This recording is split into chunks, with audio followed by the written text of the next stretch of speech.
Hi ಎಲ್ರಿಗೂ ನಮಸ್ಕಾರ. ನೀವು ನೋಡ್ತಾ ಇದ್ದೀರಾ Satish Kannada tech YouTube channel. ಇವತ್ತಿನ ಒಂದು ವಿಡಿಯೋದಲ್ಲಿ ವಾಟ್ಸಪ್ನ ಒಂದು ಹೊಸ ಅಪ್ಡೇಟ್ನ ಬಗ್ಗೆ ತಿಳ್ಕೊಳ್ಳೋಣ. ನಮ್ಮಲ್ಲಿ 99% ಈ ಒಂದು ವಾಟ್ಸಪ್ನ ಯೂಸ್ ಮಾಡ್ತಾ ಇರ್ತೀರಿ ಮತ್ತು ಬೆಳಗ್ಗೆ ಎದ್ದ ತಕ್ಷಣ ಯಾರಾದರೂ ವಾಟ್ಸಪ್ಪಲ್ಲಿ ಮೆಸೇಜ್ ಮಾಡಿದ್ದಾರೆ ಅಂತ ನೋಡ್ತಾ ಇರ್ತೀರಿ. ಹಾಗಾದ್ರೆ ಏನು ಒಂದು ಹೊಸ ಅಪ್ಡೇಟು ಎಷ್ಟು ಜನಕ್ಕೆ ಒಂದು ಹೊಸ ಅಪ್ಡೇಟ್ ಖುಷಿ ಕೊಡುತ್ತೆ ಅಂತ ನೋಡೋಣ. ಅದಕ್ಕಿಂತ ಮುಂಚೆ ನಮ್ಮ ಚಾನಲ್ಗೆ ಸಬ್ಸ್ಕ್ರೈಬ್ ಮಾಡ್ಕೊಳ್ಳಿ ಹಾಗೂ ಬೆಲ್ ಐಕಾನ್ ಕೂಡ ಕ್ಲಿಕ್ ಮಾಡ್ಕೊಳ್ಳಿ ಅಂತ ಹೇಳ್ತಾ ಬನ್ನಿ ವಿಡಿಯೋ ಶುರು ಮಾಡೋಣ.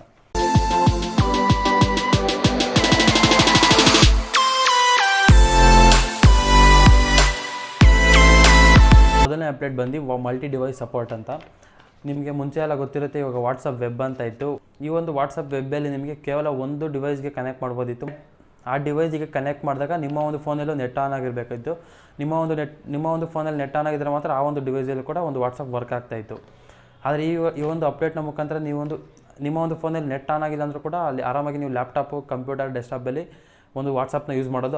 ಈ ಒಂದು ಅಪ್ಡೇಟ್ ಆದಮೇಲೆ ನಿಮಗೆ ಒಂದು ಅಕೌಂಟಲ್ಲಿ 4 ಡಿವೈಸಲ್ಲಿ ಒಂದೇ ಅಕೌಂಟ್ನ ಯೂಸ್ ಮಾಡೋದು ಈ ಒಂದು ಅಪ್ಡೇಟ್ನ ಮುಖಾಂತರ.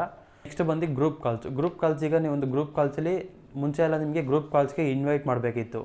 ಈಗ ಈ ಒಂದು ಅಪ್ಡೇಟ್ ಮುಖಾಂತರ ನೀವು ಗ್ರೂಪ್ ಕಾಲ್ಸ್ಗೆ ನೀವೇನಾದರೂ ಜಾಯ್ನ್ ಆಗಬೇಕಂದ್ರೆ ಆರಾಮಾಗಿ ನೀವೇ ಜಾಯ್ನ್ ಆಗ್ಬೋದು ಮತ್ತು ಬೇಡಾದ್ರೆ ನೀವೇ ಎಕ್ಸಿಟ್ ಆಗ್ಬೋದು. ಮೂರನೇ ಅಪ್ಡೇಟ್ ಬಂದು ಡಿಸಪಿಯರಿಂಗ್ ಮೆಸೇಜಸ್ಸು.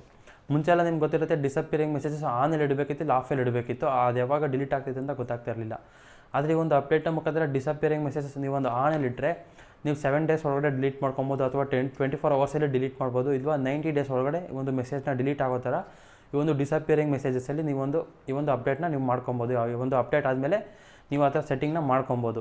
4ನೇ ಅಪ್ಡೇಟ್ ಬಂದು ವಾಟ್ಸಪ್ ರಿಯಾಕ್ಷನ್ ಮೆಸೇಜು. ಇನ್ಸ್ಟಾಗ್ರಾಮು ಅಥವಾ ಮೆಸೆಂಜರಲ್ಲಿ ಯೂಸ್ ಮಾಡ್ತಾಯಿದ್ರೆ ನಿಮ್ಗೆ ಗೊತ್ತಿರುತ್ತೆ, ಇನ್ಸ್ಟಾಗ್ರಾಮಲ್ಲಿ ಯಾರಾದರೂ ಮೆಸೇಜ್ ಮಾಡಿದ್ರೆ ನಾವು ಒಂದು ಮೆಸೇಜ್ಗೆ ರಿಯಾಕ್ಟ್ ಮಾಡಿದ್ರೆ ಒಂದು ಆರ್ಟ್ ಮುಖಾಂತರ ಅಥವಾ ಒಂದು ಎಮೋಜಿ ಮುಖಾಂತರ ಆ ಒಂದು ಮೆಸೇಜ್ನ ರಿಯಾಕ್ಟ್ ಮಾಡ್ಬೋದಿತ್ತು. ಅದೇ ಫ್ಯೂಚರ್ಸ್ನ ವಾಟ್ಸಪ್ಪಲ್ಲೂ ಕೂಡ ತರ್ತಾಯಿದ್ದಾರೆ. ಈ ಒಂದು ಅಪ್ಡೇಟ್ ಆದಮೇಲೆ ನೀವು ಅದೇ ರೀತಿ ಸೇಮ್ ಈಗ ಇನ್ಸ್ಟಾಗ್ರಾಮಲ್ಲಿ ಯಾವ ರೀತಿ ಮೆಸೇಜ್ನ ರಿಯಾಕ್ಷನ್ ಮಾಡ್ತಿದ್ರೆ ಅದೇ ರೀತಿ ವಾಟ್ಸಪ್ಪಲ್ಲೂ ಕೂಡ ಮೆಸೇಜ್ನ ರಿಯಾಕ್ಷನ್ ಸೆಂಡ್ ಮಾಡ್ಬೋದು, ಒಂದು ಆರ್ಟ್ ಕೊಡ್ಬೋದು, ಲೈಕ್ ಕೊಡ್ಬೋದು ಆ ಒಂದು ಮೆಸೇಜಿಗೆ. ಆ ಒಂದು ಅಪ್ಡೇಟ್ ವಾಟ್ಸಪ್ಪಲ್ಲೂ ಕೂಡ ಈಗ ನೆಕ್ಸ್ಟ್ ಅಪ್ಡೇಟ್ ಆಗಿ 5ನೇ ಅಪ್ಡೇಟ್ ಬಂದು ಲಾಸ್ಟ್ ಸೀನ್ ಬಗ್ಗೆ. ಲಾಸ್ಟ್ ಸೀನಲ್ಲಿ ನಿಮ್ಗೆ ಗೊತ್ತೇ ಇರುತ್ತೆ, ಇವಾಗ ನಿಮ್ಗೆ ಎಷ್ಟೋ ಜನಕ್ಕೆ ನಿಮ್ಮ ಲಾಸ್ಟ್ ಸೀನ್ ಯಾರು ನೋಡಬೇಡದಂತ ಇರುತ್ತೆ.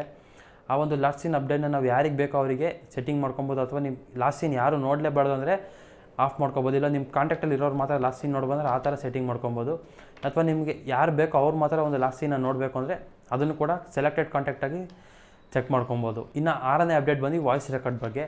ನೀವು ಇವಾಗ ವಾಯ್ಸ್ ರೆಕಾರ್ಡ್ ಈ ಒಂದು ಅಪ್ಡೇಟಲ್ಲಿ ವಾಯ್ಸ್ ರೆಕಾರ್ಡ್ ಮಾಡಿದ ತಕ್ಷಣ ಅದು ವಾಯ್ಸ್ ರೆಕಾರ್ಡ್ ಪ್ರೆಸ್ ಮಾಡಿ ಕ್ಲಿಕ್ ಮಾಡಿದ ತಕ್ಷಣ ಅದು ಸೆಂಡ್ ಆಗಿಬಿಡ್ತಾಯಿತ್ತು.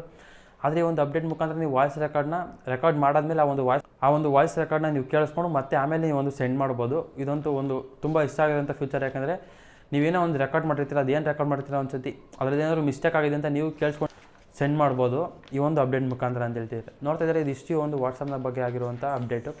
ಈ ಒಂದು ವಿಡಿಯೋ ನಿಮ್ಗೆ ಇಷ್ಟ ಆಗಿದ್ರೆ ಲೈಕ್ ಮಾಡಿ, ಶೇರ್ ಮಾಡಿ, ಹಾಗೆ ಸಬ್ಸ್ಕ್ರೈಬ್ ಮಾಡ್ಕೊಳ್ಳೋದನ್ನ ಮರಿಬೇಡಿ ಅಂತ ಹೇಳ್ತಾ ಸಿಗೋಣ ಮುಂದಿನ ವಿಡಿಯೋದಲ್ಲಿ.